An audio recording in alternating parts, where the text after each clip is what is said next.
It's 38 degrees dito sa Coronadal City, Philippines, and my advice is inom lang ng tubig to keep ourselves hydrated at nang maiwasan ang heat stroke sa sobrang init. Uh-oh!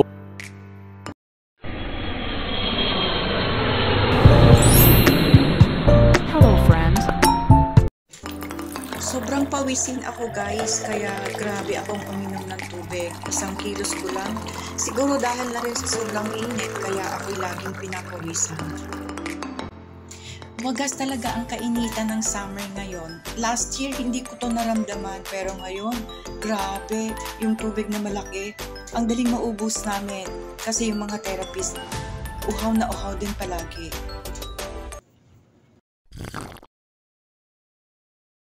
Tapos, kapag inom ng tubig, ihi naman ako ng ihi.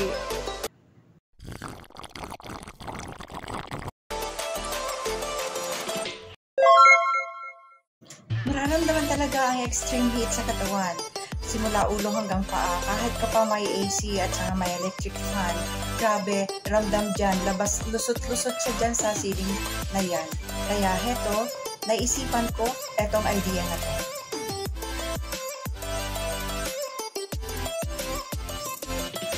Yes guys, foot relaxation on ice bucket. Ayan, pag inilagay ko ang aking paa sa ibabaw ng ice, syempre, malalamigan na yung paa ko, papasok yun sa aking buong katawan, magiginhawahan ako.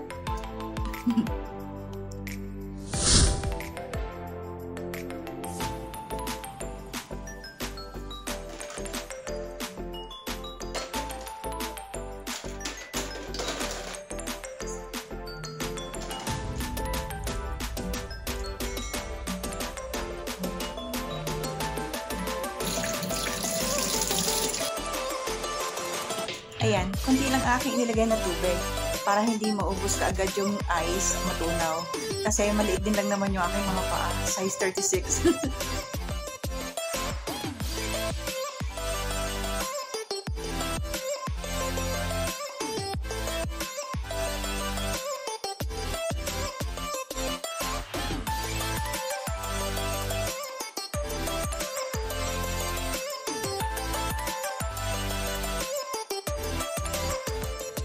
Try!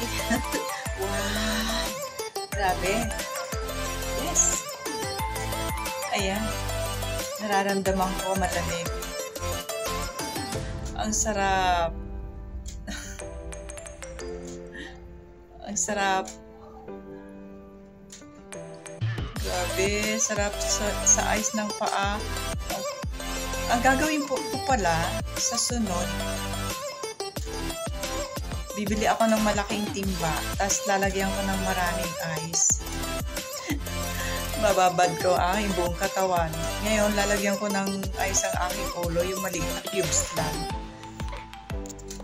Sarap. Grabe. Nakakaalis talaga ng init. Alam nyo guys, ang aga ko naligo. Pero grabe talaga ang init. Kailangan ka maligo ng maligo sa araw-araw. Sobrang init. Ang sarap pag nilagyan ng ice, ayan, tapos ilalagay sa mukha. Wow, ang sarap. Ay, nakakatulong siya. As in, it's very helpful.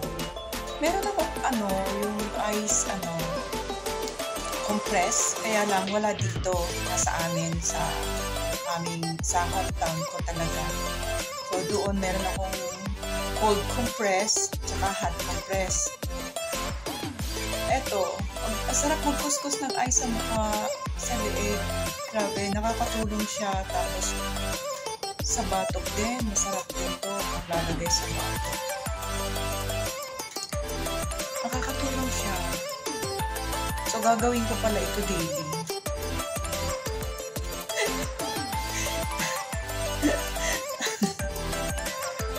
Grabe, ang sarap. As in, very helpful.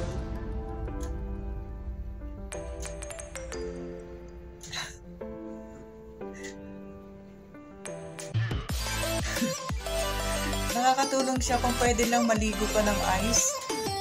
Wala kasi ako nung malaking timba eh. Ayan sa batok, grabe, ang sarap. Wow. Grabe. As in, very relaxing. Tapos yung paan. Ang ice pala, mainit kapag sobrang lamig na, mainit sa balat. Parang nagiinit yung balat. Ang sarap. Grabe, nawala yung pakaramdam ko na sobrang init. Bibili ako ng malaking timba. Lalagyan ko talaga ng ice. Tapos maliligo ako dun. Sa malaking timba na yon. Ilalagay ko ang maraming ice. Tapos dun ako lulubog. Ang sarap siguro nun.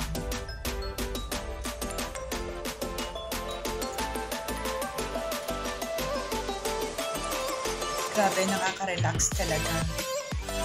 So, relax ang aking paa dun sa aking idea na naisip. Kasi pagka talaga mag-breakdown ka kapag hindi ka gagawa ng paraan. Kasi dito sa reception, mainit, electric fan lang. So, tagos na tagos from outside yung heat ng araw. Kaya, sobrang init. Pero sa loob naman ng spa, malamig kasi may AC. Eh, wala ako sa loob ng spa. Nandito ako sa receiving area. So, electric fan lang ang gamit dito. Kaya, ganun. Ramdam na ramdam ko yung init. Di bali, may idea na ako. Ito na ang gagawin ko. Ibababad ko lang ang aking paa sa ice. Ayan. Makakatulong ito, guys. Very helpful.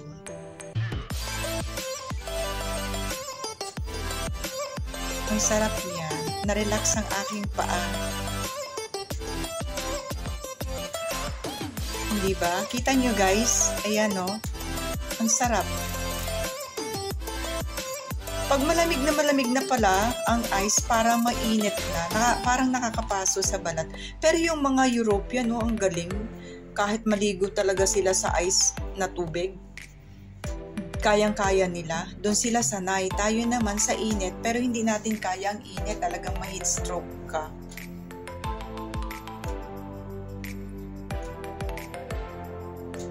Patibayan talaga ng resistensya, ng stamina, sa init, sa lamig, palakasan talaga ng ng pakiramdam. Ang sarap sa batok ng ice. Grabe, sarap. Lagyan mo ng isang bloke yung likod mo. Doon ka kaya sa isang malaking ice matulog. Siguro ang sarap. Pero may sapin naman yun.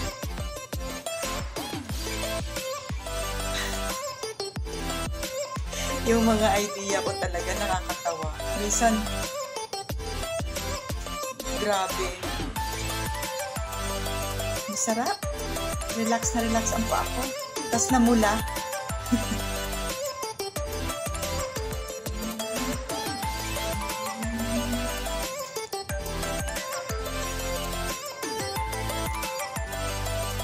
Grabe. Ayan, na-relax ako. Tapos, nawala na rin yung aking pagkabusog kasi kumain ako ng almusal. Medyo busog pa ako. Nawala yung aking pagkabusog. Na-digest. Siguro gawa ng ice. Ayun. So, sobra. At least, makakatulong siya sa digestion siguro. Ayun. Relax ang pakiramdam. Grabe, makaka-relax ako. Parang inaantok na ako tuloy. Sarap matulog pagkatapos nito. Guys, gayahin nyo itong aking naisip. Dito sa mga nasa Pilipinas, gayahin nyo kasi nakakawala talaga ng init.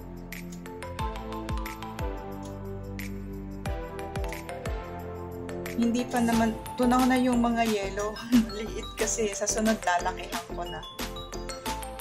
Matutunaw na siya. Pero sayang malamig pa rin. Kaya itatapak ko pa rin ang aming mga paa. Ang sarap talaga. Grabe. Grabe talaga ang init dito sa Pilipinas. Pag hindi matapang ang resistensya mo, hindi malakas ang resistensya, talagang ma-heat stroke. Kaya Kaya, ayan, gagawa lang ng paraan. Ayokong mag-heat stroke dito. Kasi mag-isa lang ako dito sa Coronadal. Wala ako dito. Isa lang talaga. Malayo ang aking kapamilya. Ang aking anak. Magkakalayo. So, kailangan talaga mag-alaga sa aking sarili para hindi ako talagang matalo ng stroke. Kailangan gumawa ng paraan. Kailangan talagang gagawa ng paraan. Otherwise, mag-isa kang matutumba na lang walang aalala. Ayan. So, kaya guys, gayahin ito. Minsan itong aking makakatulong talaga as in. Makakatulong siya. Nakaka-relax ng katawan, ng paa. Umaabot kasi yung lamig doon sa buong katawan na. Siguro kapag kumain ng ice cream, ang sarap nun. Lalamig din yung katawan kasi malalamigan yung bituka. Yan. Nag-ano na yung paa ko. Nagnanam, parang sobrang lamig na. Tama na to guys. Okay na to. Pakiramdam ko yung paa ko nagnam ng sobra. Ayun, talagang as in very helpful yung ice. Nakatulong sa aking pakiramdam na mainit. And thank you guys sa inyong panonood at suporta sa aking channel, Lady G Channel. Huwag kayong magsasawang mag-support sa channel ko. And sa next video, magkita-kita tayo. Thank you for watching. See you. God bless.